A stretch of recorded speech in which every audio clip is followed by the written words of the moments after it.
What's up guys, welcome back to another video. Today I want to share my experience of my first ever full season of bike racing, where I managed to go from a 4th category rider to a 2nd category rider.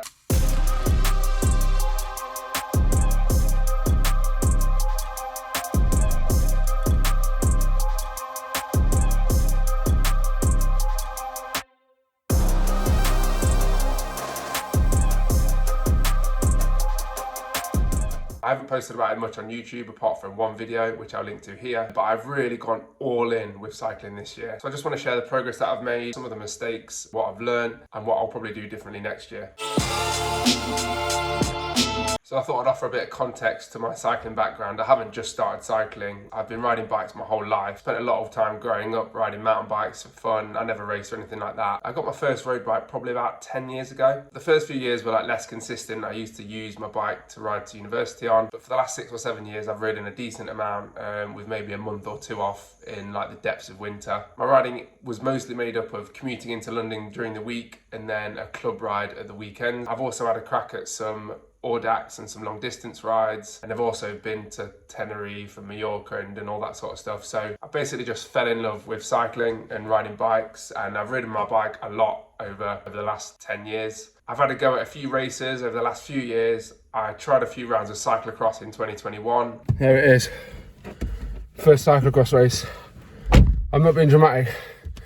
I thought I was gonna die. A club champs crit race where I got dropped. I didn't do anything in 2022. Then I did one race in 2023, which was the British Gravel Champs. I just sort of threw myself into it without actually doing any training or anything. So all these races that I'd done, I didn't do any training. I was just riding the bike through the week, doing club rides at the weekend, and that gave me enough fitness to like enter and have a go, but I was nowhere near competitive or anything like that. I also wanted to add that I did a huge amount of swimming growing up. I was a very competitive swimmer where I was racing every weekend. I trained through the week and then race at the weekend. I stopped competing at about the age of 15 or 16. After the Gravel Champs, I really had the urge to be competitive at something again, follow a training plan and just throw myself back into being competitive like I used to be when I was a swimmer.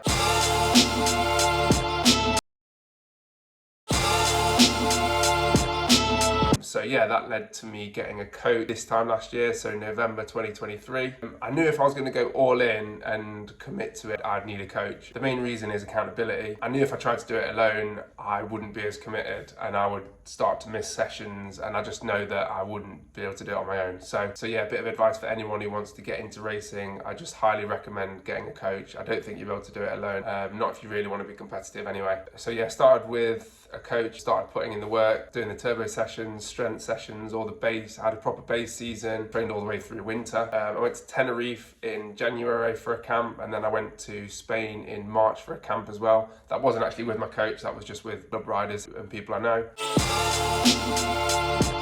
So yeah, I was ready for my first race. So I actually did my first race at Bellow Park in Stratford in East London back in January 2024, which looking back was probably a bit too soon. Because I'd started training in November, December, I was super eager to do my first race, and this newfound fitness, I just wanted to put it to the test. I actually finished 9th in my first Cat 4 crit, which bagged me my first point. I also learnt my first lesson about preparation, as I forgot to put my transponder on, so I didn't think I was going to get my point. I had a word with them after and they let me have my first point, so I got my first point on the board, which was great.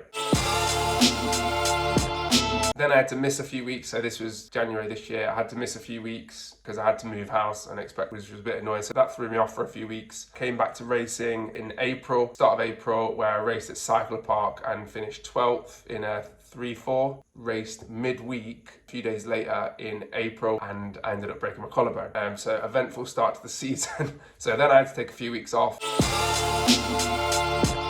So I raced a 3-4 on my return at the start of June, where I finished 13th and I felt good. Yeah, I'd been training again for a few weeks. The following weekend, I entered my first ever road race. Wednesday, done, first road race on Saturday. I'm feeling pretty good. We'll just see how we get on, I guess. Where I managed to bag my first win of the season. So I've made a video about that, which I'll post a link to here. That was wicked. I just went off the front, final lap. That actually moved me up to Cat 3, so I got 15 points from the win, and you need 12 to move up. So That moved me straight up to category 3, which was great. Now I'm not going to go through this race by race because it'll be a boring video because I raced a lot over summer, but I basically signed up to every race I could within 3 or 4 hours away, and I tried to race every weekend throughout the summer. Now I immediately just knew in my head I'd prefer road racing over crit racing. I don't know what it is about crit, so I just tried to enter a road race every weekend, like through June, July, August. Yeah, just fully committed myself to it. I want to be clear here, most of the races that I did, I finished like mid-pack, I finished in the bunch. I can't remember getting dropped in any of them, which I was glad about. Sometimes I was really just glad to get round. But each week I was learning more, feeling more and more comfortable with the bunch, and just learning like how to manage races and learning how they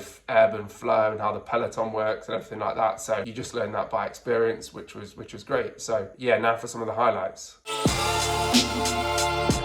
So probably my best memory from the year was winning the John Holman road race in Shaftesbury. That was a 2:34. That got me 30 points, and that moved me up to my category 2, which was great. I managed to bag a top 10 in the British Masters road race. So that's age group 30 to 35, I think. So there wasn't a huge field in that race. That was down in Dorset. But that gave me a lot of confidence. That was good. I managed to bag a Surrey League 2-3 after being solo for ages. That was a good race. Someone bridged across to me on the last lap. We duked out in the sprint and I managed to beat him to the line. So that was an awesome memory. And then probably my best result of the season actually came in October when I finished 3rd at stage 1 of the Mallorca Masters. I actually won my age group. I finished 3rd, but the 2 chaps in front of me were in the older category. So I won my age group, but I mean, I was third on the day. But because of the size of the peloton, that was probably my best result of the season. There were some good riders in it, and yeah, that was awesome. And I got to wear a polka dot jersey the next day. I actually beat second over the climb, and then he came to the line first. I was wearing the polka dot jersey for first position, but so I got it on a technicality, but I got to wear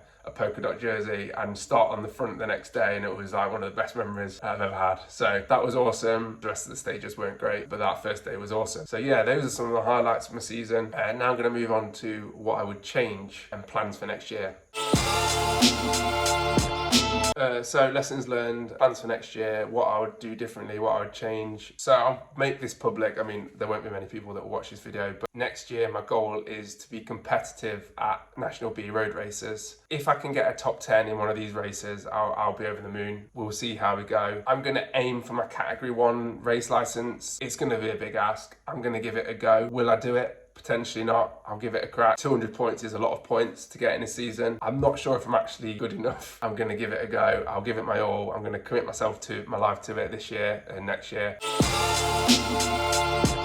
In terms of like the amount of races that I'm going to have to do next year, in order to get this amount of points, I'm aware that I'm going to have to race more crits, potentially through midweek. So I was trying to do a road race every weekend, which was like a good amount. But now to get that many points, I'm probably going to have to throw in a midweek crit as well. Crit racing isn't my favourite, but I know that I'm going to have to do them for points. Next is the logistics around training. I'm going to change the way I train slightly. I'm going to start doing my sessions in the morning. So my midweek turbo sessions, I'm going to do them in the morning. I used to do them in the evening. It ends up taking up all your evening, and then you end up eating late and then sleeping late. Yeah, and you never want to do it after you finish work. Another plan for next year is actually to try and change my body composition slightly. I want to try and lower my body fat and my BMI just to try and get a bit leaner. According to my smart scales, I'm at about 14% body fat. When I Google body fat percentage of professional cyclists, which I know is a ridiculous thing to do, they're at like 6, 7, 8, 9%. Now, I know you shouldn't compare yourself to a professional cyclist. I'm not a professional cyclist. I'll never be a professional cyclist. I'm not trying to be a professional cyclist. I want to try and bring my fat percentage down without compromising power, of course. So following on from that, another plan is to really get my diet locked in. It's always been okay. I've always eaten healthy, but then I'll always ruin it by eating a bit of junk at the weekends or through the week and eating foods which contain saturated fats. Like I'll go and buy fried chicken, which I know is terrible. And I know all this stuff. I just really want to like dial it in and really cut out all the crap, basically,